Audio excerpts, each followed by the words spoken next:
আসসালামু আলাইকুম।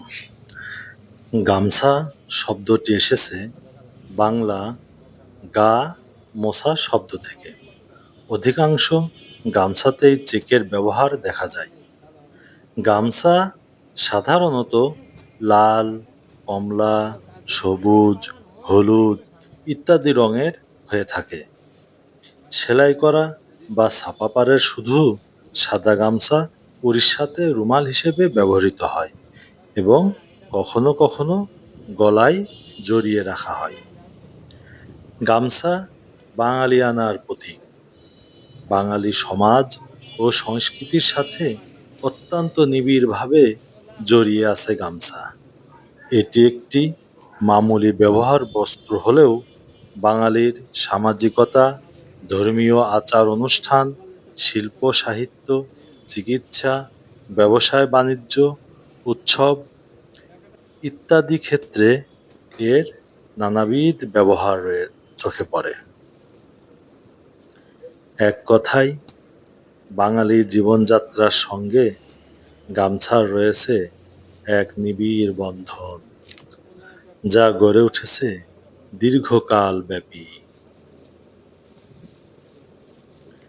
সামাজিক পরিবর্তনের সঙ্গে সঙ্গে বাঙালি জীবনের এখনো এর চাহিদা কমেনি, বরং দ্বিগুণ হারে তা বৃদ্ধি পেয়েছে ভিন্ন মাত্রা।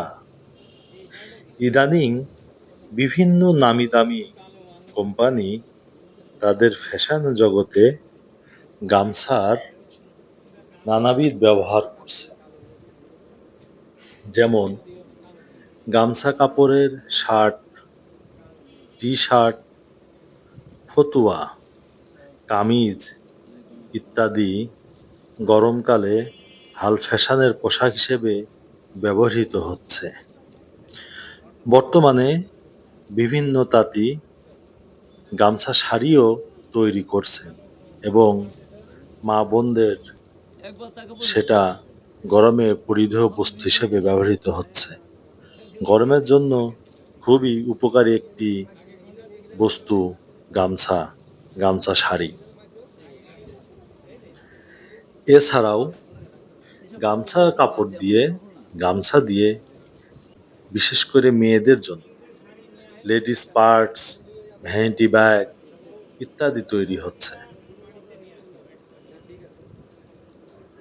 উৎপাদন প্রক্রিয়া আঞ্চলিক ও লোকজ হলেও এ সকল গামছা ব্যবহারিক ও শৈল্পিক মানের বিচারে অতুলনীয়।